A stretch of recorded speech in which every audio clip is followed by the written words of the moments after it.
అవన్నీ వర్తమానాలు ఎవరికి వచ్చాయి? బలాకు తెలిసింది. వాళ్ళు వచ్చి ఏం అటాక్ చేయకుండా ఊరికే వచ్చి ఒక పక్కన నిల్చొని ఉంటే బలాకు ఆ భయం చెప్పుకొని ఈయన బిలాముతో ఏమంటా ఉంటున్నాడంటే, అయినా వీళ్ళని వచ్చిన ఒక్కసారి ఏం చేయమంటా ఉంటున్నాడు? శపించు అంటా ఉంటున్నాడు. ఇప్పుడు బలాక్ ఏం చేయాల్సి వచ్చిందంటే, ఇక్కడ 7వ వచనాన్ని మనం చూసినట్లయితే ఏముంటున్నదండి? కాబట్టి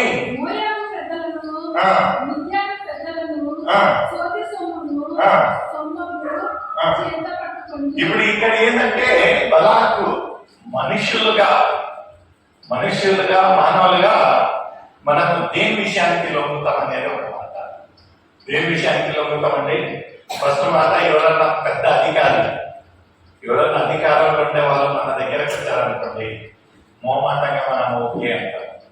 రెండోదిగా ఏముంటున్నది ఇక్కడ? ఒక మనీ ఏముంటున్నదంటే కొంచెం ఆ ఒక ధనాన్ని ఆయన పంపుతా ఉంటున్నాడు, మనుషులను పంపుతా ఉంటున్నాడు. అదే రీతిగా ధనాన్ని పంపినప్పుడు ఇతన్ని ఎవరైతే దైవ సేవకుడు ఉంటున్నాడో, మామూలుగా దైవ సేవకులు ఎవరు మాట వినాలండి? దేవుని మాట వినాలి ఖచ్చితంగా. ఇప్పుడంటే కృపాకాలంలో ఉండడం లేదు. అయితే అప్పుడుండే ధర్మశాస్త్రం ప్రకారంగా దైవ సేవకుడు దేవుని మాట తప్ప ఎవరి మాట వినకూడదు. ఇక్కడ కూడా మనం చూసినట్లయితే బిలామును ఒక అన్యుడు గుర్తించాడు. ఈ యొక్క వ్యక్తి దగ్గర నేను పోయినట్లయితే ఈయన ఎవరినైతే ఆస్వాదిస్తారో, ఈయన ఎవరినైతే చెప్పిస్తారో ఆ ఒక జనులను ఓడియాలంటే ఈయన ఈజ్ ద రైట్ పర్సన్ అని గుర్తించి, దాంతో పాటు ఏం చేశాడంటే ఆయనలో ఉన్న ఒక ఉన్నతమైన అధికారులను వాళ్ళతో పాటు కొంచెం ధనం ఇచ్చి ఎవరికాడికి పంపాడండి? బిలాము దగ్గరికి. 8వ వచనం చదవమ్మా.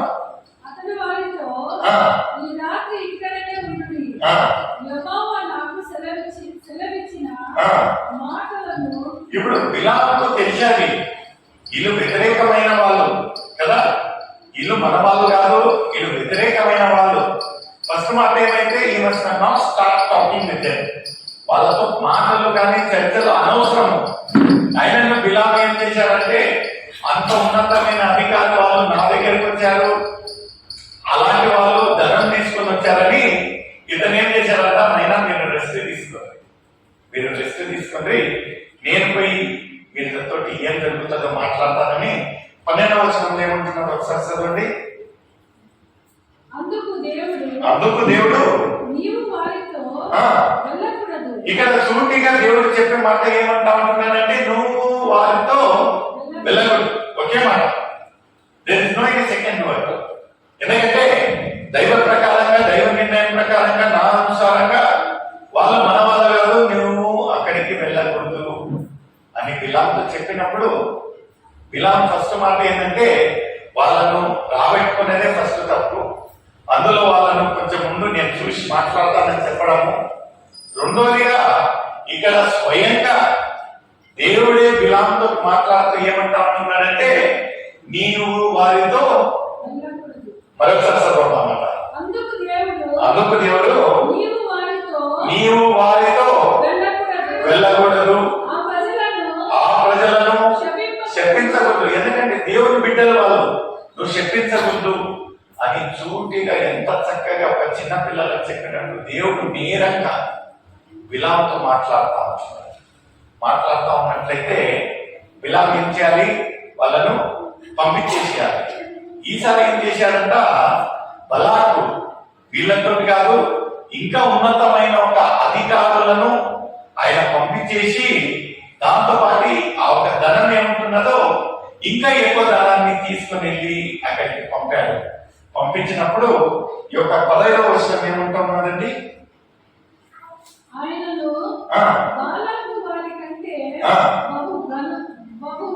ఎందుకంటే ఏమంటున్నాడంటే, ఈ యొక్క విఐపీలను పంపాను నేను, ఈసారి ఏం పంపుతానంటే వివిఐపీలను పంపుతాను, వెరీ వెరీ ఇంపార్టెంట్ పర్సన్స్. అప్పుడన్నా ఈ యొక్క హోదాలన్నా చూసి వారిన వింటనేమో అన్నట్టుగా బలాక్ ఏం చేస్తాడంటే ఇంకొక గ్రూపును పంపుతాడు. ఇంకొక గ్రూపుని ఎవరి దగ్గర పంపుతాడండి? బిలాము దగ్గరికి పంపినట్లయితే ఇక్కడ బిలాము ఏం చేస్తాడు? 18వ వచనం. బిలాము ఆ, బాలాకు తన ఇంటెడు ఆ, వెండి బంగారములను నడిచినను ఆ, కొద్ది పని అయినను ఆ, గొప్ప పని అయినను ఆ, చేయనట్లు ఆ, నేను నా దేవుడైన యెహోవా నోటి మాట ఆ, మీరలేను. ఆ. కాబట్టి ఉమ్. మీరు దయచేసి దయచేసి ఈ రాత్రి ఇక్కడనే ఆ, ఉండండి. ఆ, యెహోవా నాతో ఆ. నీకనేమి చెప్పునో నేను ఇక్కడ తెలుసుకున్నాను. చూడండి, రెండో వారు ఏమవుతా ఉంటున్నారంటే, బిలాము ఫస్ట్ సారి మాత్రం దేవుడు షూటింగ్ ఏమన్నాడంటే, నువ్వు వాళ్ళ దగ్గర నుంచి వాళ్ళ కాడికి వాళ్ళతోటి వెళ్ళకూడదు. రెండో వారు ఏమైందంటే, వాళ్ళకంటే ఒక ఉన్నతమైన అధికారులను పంపించినప్పుడు, ఇంకా ధనరాశి ఎక్కువ పంపించినప్పుడు, ఈయన తెలుసు మరోసారి దేవుని సన్నిధిలో వెళ్ళి దేవుడు ఒక మాట వినాలంటే మళ్ళీ దేవుడు ఏమంటాడంటే అదే మాట పలుకుతాడు. ఎందుకంటే దేవుడు మాటను మీరి ఒక వ్యక్తి కాదు. అయినను ఈయన వాటినన్నిటిని చూసి ఆశ చూడండి. మనం ఇంకా ఒక్కొక్కసారి ఏమనిపిస్తుందంటే, దైవ చిత్త ప్రకారంగా మనం ఒక నిర్ణయం లేనట్లయితే మనం దాన్ని అంత ఈజీగా వదులుకోలేము. ఎందుకంటే ఇక్కడి నుంచి మనం ఒప్పుకున్నాను, ఇక్కడ ఒక పోరాటం జరుగుతూ ఉంటుంది. ఏమైందంటే ఒక్కసారి కదా ఏమైందంటే, అంత పెద్దవాళ్ళు నీ దగ్గరకు వచ్చారు, నువ్వు ఎలా వాళ్ళకి మర్యాద చేయకపోతే ఎట్లా? ఇంత ధనరాశి నీ జీవితంలో నువ్వు ఎప్పుడన్నా సంపాదిస్తావా? ఇంత హోదా ఎవరన్నా నీకు పిలిచి ఇస్తారా అన్నట్లయితే మనం ఏం చేస్తామంటే, ఒక అడుగు దేవుడిని పక్కన పెట్టేసి ఇక్కడ మనం చేస్తాం. గాడ్ ఈస్ టెస్టింగ్, చూస్తుంటున్నారు దేవుడు ఎలా స్పందిస్తాడు.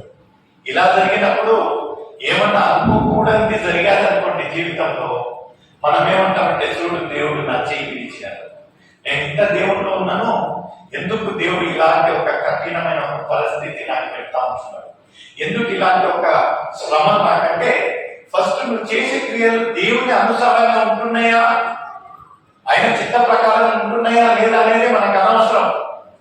మనం అనుకున్నది జరగాలి అంతే. అదేమన్నా సక్రమంగా జరిగితే అది వేరే విషయం. దాని అనుసారంగా జరగకపోయినట్లయితే విమర్శన అయ్యోకి దేవునికి కదా. ఒక చిన్న ఉదాహరణ ఎలా ఉంటున్నదంటే, ఒక అతను 10 అంతస్తుల బిల్డింగ్ పైన ఆ సూపర్వైజర్ పనిచేస్తా ఉంటే, కింద ఆ లేబర్ అతను బిజీగా ఆ కడి పని చేస్తా ఉంటే, ఇతను ఎంత పిలిచినానో ఆ సౌండ్స్ లకి ఇంపట్టాను ఆ లేబర్. అందుకని ఆయన కేంద్రాన్ని ఇది చేసుకోవాలని ఈ సూపర్వైజర్ ఏం చేస్తాడంటే, ఒక ₹2 కాయిన్ తీసి ఇసిరేస్తాడు. ₹2 కాయిన్ ఇసిరేగానే ఆ కాయిన్ ఆ ఒక పని చేసి అతనికి ఆడపడితే అతను తీసుకొని జోబులో పెట్టుకున్నాడు. తర్వాత ఏంద్ర బాబు అది ఎవరు పడేశారన్నా చూస్తాడేమనుకుని నేను పడేస్తే ఇతను తీసుకొని జోబులో పెట్టుకున్నాడని ఈసారి ఏం చేస్తాడంటే ₹5 కాయిన్ పనిచేస్తాడు. ₹5 కాయిన్ చూడగానే 1 మంది దాన్ని తీసుకొని ఉంటే జోబులో పెట్టుకున్నాడు. ఇది ఇంత కుదిరే పని కాదని ఈసారి ₹10 కాయిన్ వదిలేస్తాడు. ₹10 కాయిన్ వదిలితే అతను అదొక తీసుకొని జోబులో పెట్టుకుంటా ఉంటున్నాడు. కానీ ఎవరు ఎక్కడి నుంచి ఎందుకని ఇసిరేస్తా ఉన్నాడు చూడటం. ఈసారి ఇంకా ఇతనికి చిరాకి. ఇతను ఏం చేశాడంటే పక్కన ఉన్న రాయి తీసుకొని కొడతాడు.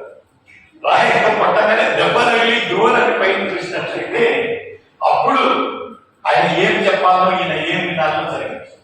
మన ఒక జీవితాలలో దేవుడు ఒక చిన్న ఆశీర్వాదాన్ని ఇస్తాడు. ఎక్కడి నుంచి ఇచ్చాడో, ఎవరు ఇచ్చారో, ఎందుకు ఇచ్చారో అనేది మనకు అనవసరం.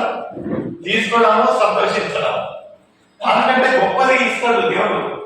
దానికంటే తీసుకోవడం, అనుభవించడం, ఎవరు ఇచ్చారో కృతజ్ఞత, ఎందుకు దేవుడు నా ద్వారా ఏం మాట్లాడబోతున్నారు అనేది అనవసరం.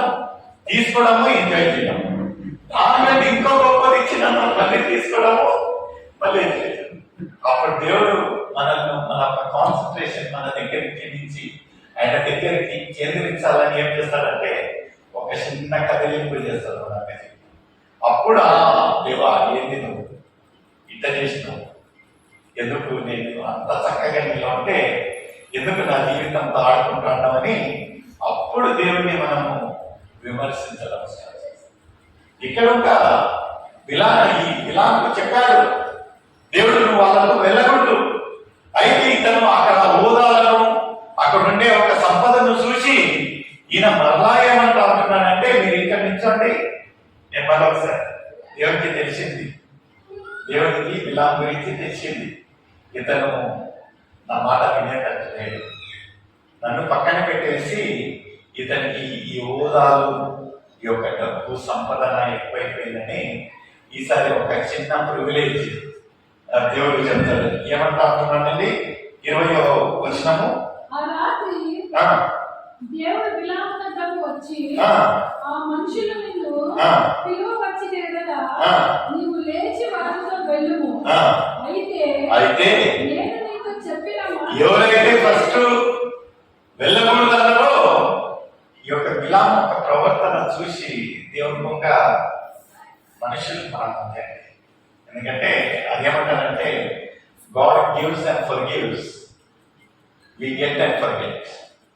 మనం పొంది మర్చిపోతాము, దేవుడు ఇచ్చేది కాక మనల్ని క్షమించలేదు. ఈ గివ్స్ అండ్ ఫర్గివ్స్ బాధ. ఇక్కడ ఒక బిలాము దైవ సేవకుని దేవుడు ఫస్ట్ మాట ఏమన్నాడంటే వాళ్ళ దగ్గరికి వెళ్ళరాదు, అయితే మరలా వీళ్ళను నువ్వు కూర్చో నేను మాట్లాడతా చూస్తా చెప్తానంటే దేవునికి తెలిసిపోయింది ఇతను ధన ఆశ వచ్చింది, దీనికి హోదా ఆశ వచ్చిందని దేవుడు ఏమంటాడంటే సరే నేను వాళ్ళకి నిర్ణయించుకున్నావు వెళ్ళు, అయితే నేను చెప్పిన మాటలను నువ్వు అలా చెయ్యాలి. దేవుడు ఒక ప్రివిలేజ్, ఒక చిన్న కన్సెషన్ ఇచ్చింది.